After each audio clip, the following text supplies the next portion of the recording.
The Christmas tree lights twinkled innocently in the corner of Eleanor Henderson's pristine living room while she delivered what she clearly considered the final verdict on my 5-year marriage to her son. "You were the biggest mistake my son ever made," she announced, her voice carrying the authority of someone who'd never been contradicted in her own home. The entire family, my husband's 3 siblings, their spouses, and assorted cousins, murmured their agreement like a Greek chorus of disapproval. I sat quietly at the far end of the mahogany dining table, the same seat I'd occupied every Christmas since marrying David, watching my mother-in-law hold court over the ruins of what was supposed to be a holiday celebration. "He should have married someone from a good family," Eleanor continued, her cold blue eyes fixed on me with laser precision. "Someone with proper breeding and education. Not some." She paused dramatically, "social worker from the wrong side of town." My sister-in-law Catherine nodded enthusiastically. "David could have had anyone. Remember Jennifer Morrison? She was perfect for him. Harvard MBA, added David's brother Michael. And her father owns 3 hospitals." I listened to them discuss my inadequacies while my husband sat beside me, saying nothing. David had mastered the art of remaining silent when his family decided to remind me of my place in their hierarchy. It was easier than defending me, apparently. Eleanor's voice grew stronger as she warmed to her favorite topic. "And don't think we don't see what's happening. David's been different since he married you. Distant. Secretive.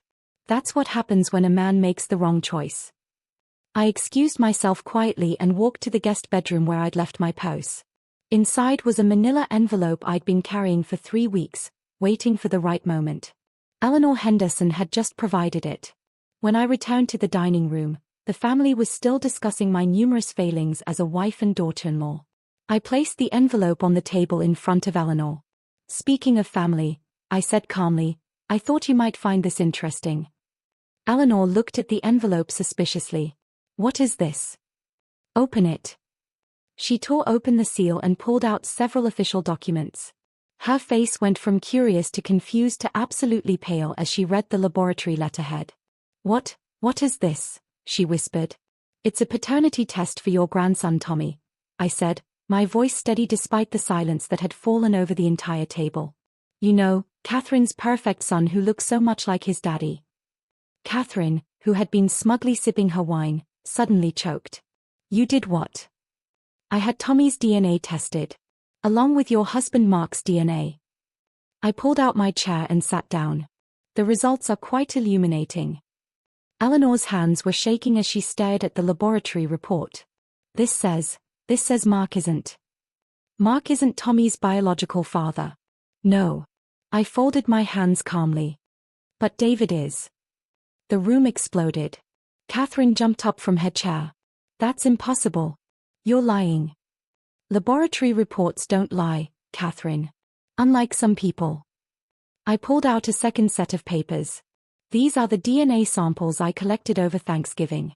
Tommy's saliva from his drinking cup, Mark's from his beer bottle, and David's from his coffee mug."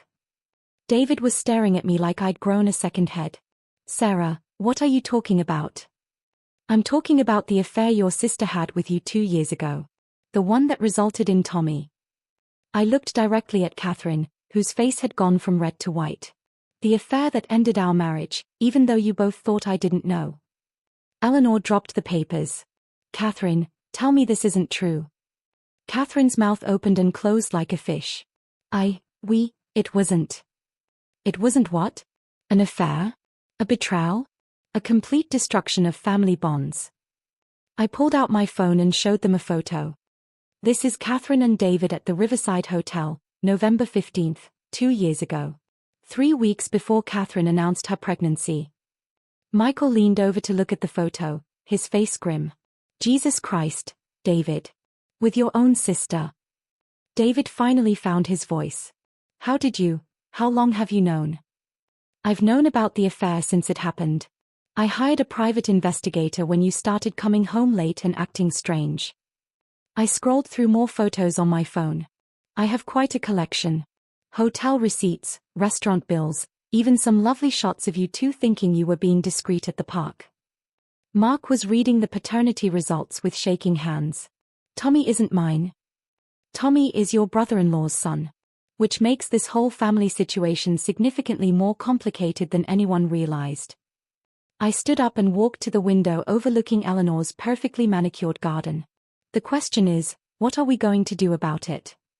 Eleanor's voice was barely audible. Why didn't you say anything before now? Because I wanted to see how far you'd all go in your treatment of me. I wanted to know if any of you would eventually show me basic human decency.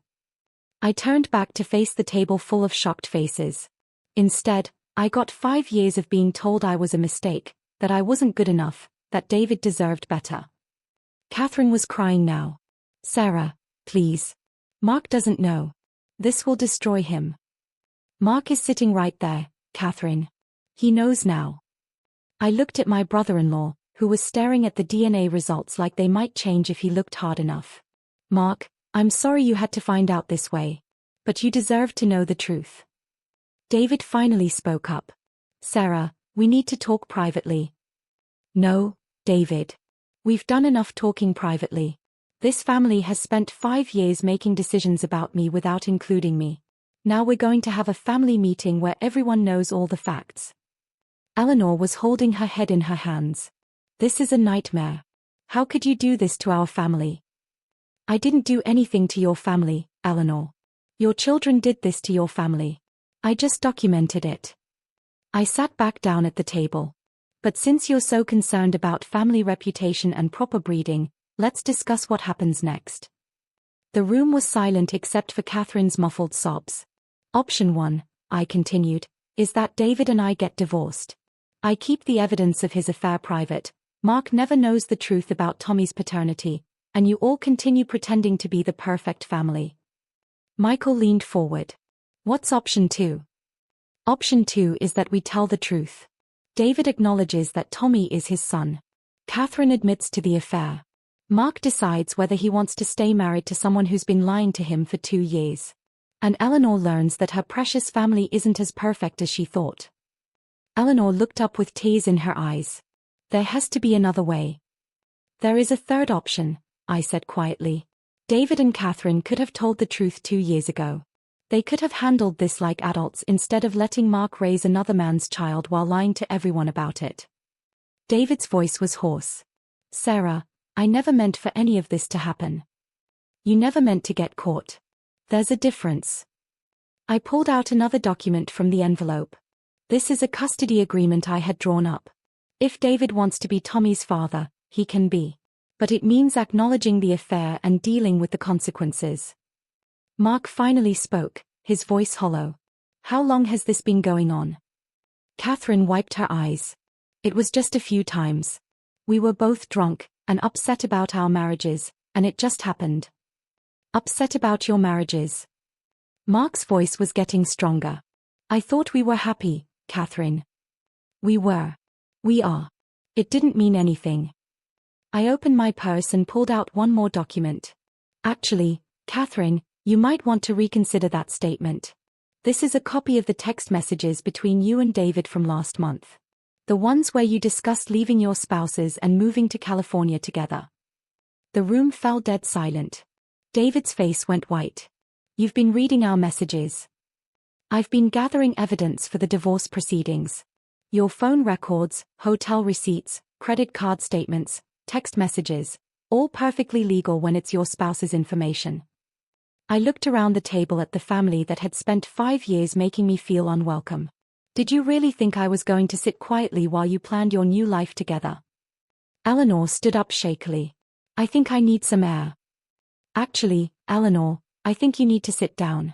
We're not finished. I opened the envelope and pulled out one final document. This is a financial statement showing David's assets. The house you think he owns? It's in my name.